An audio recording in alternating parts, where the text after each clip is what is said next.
कभी कभी आपको कोई बात सरसरी सी सुनकर ही याद रह जाती है और आप बहुत ज़्यादा एफर्ट करने के बावजूद किसी कंटेंट को मेमोराइज नहीं कर पाते, याद नहीं कर पाते। इस सब में कुछ बेसिक सी साइंस इन्वॉल्व है।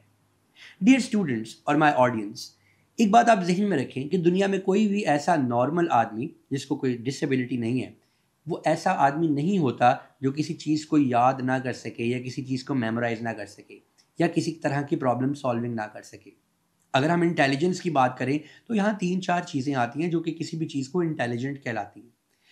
पहली चीज़ सबसे इंपॉर्टेंट ये है कि वो कितना कंटेंट मेमोराइज कर सकता है, और दूसरी इंपॉर्टेंट चीज़ ये है कि वो कितनी बड़ी प्रॉब्लम को कितने कम टाइम में सॉल्व कर सकता है।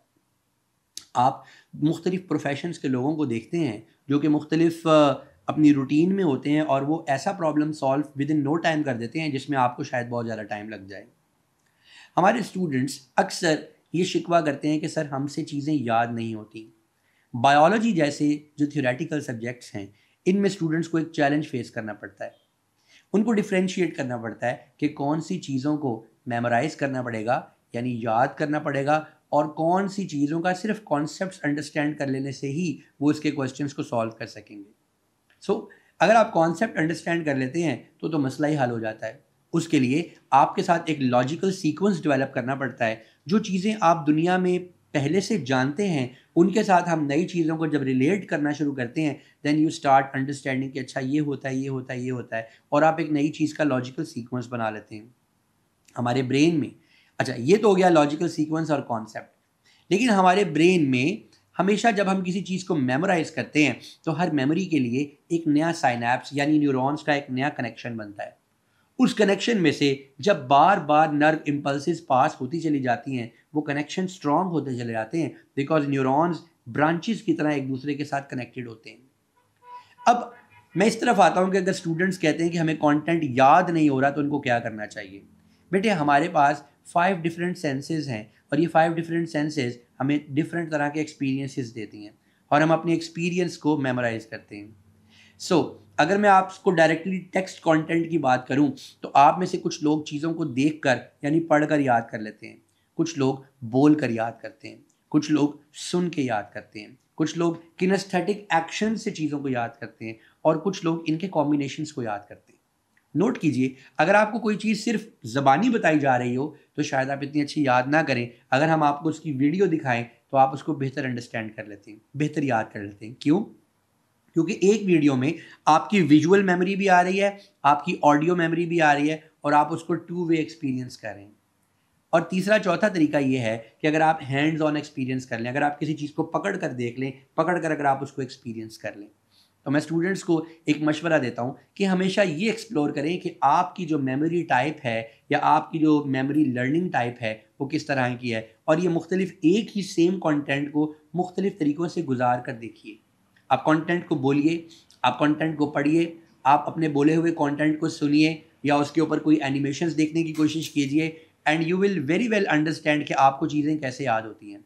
आपका टाइम रिड्यूस हो जाएगा और चीज़ें जल्दी याद होने लगेंगी।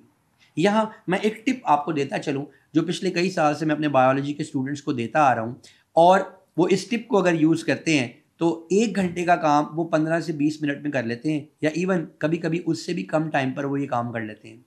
वो टिप ये है कि अगर आपके सामने कोई कंटेंट है तो आप उस कंटेंट को बोलना शुरू कर दें ऐसे जैसे आप किसी को समझा रहे हैं, और साथ ही अपने मोबाइल का रिकॉर्डर ऑन कर दें।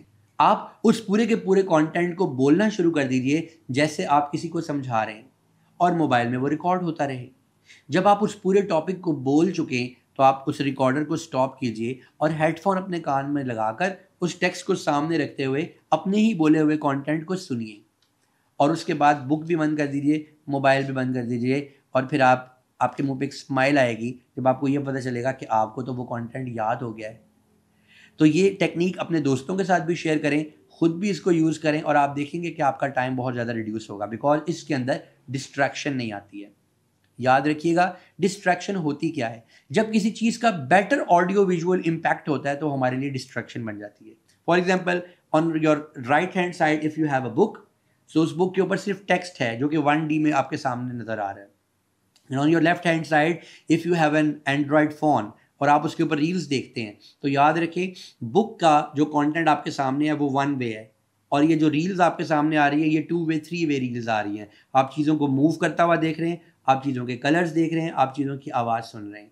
सो अगर आपकी बुक के साथ साथ आपके पास मोबाइल फ़ोन पड़ा हुआ हो और आप साथ साथ रील्स देख रहे हैं या साथ साथ सोशल मीडिया को कंटेंट को देख रहे हैं, तो ये चूँकि एंड्रॉयड फ़ोन एक बेटर ऑडियो विजुअल एक्सपीरियंस है, वो आपको हमेशा डिस्ट्रैक्ट कर देगा और आपको डिसअपॉइंटमेंट होगी। आप आधा आधा घंटा, एक घंटा एक टॉपिक पर लगा देंगे और बाद में आप उसको बंद करेंगे और आपको एंग्जाइटी हो जाएगी। सो जब आप चीज़ों को, अगर आपने डिसाइड कर लिया है कि आपको बुक से कंटेंट याद करना है, तो फिर आप अपने जो इस तरह के बेटर ऑडियो विजुअल कंटेंट्स हैं, डिस्ट्रैक्शंस हैं, इनको एक साइड पर रख दें।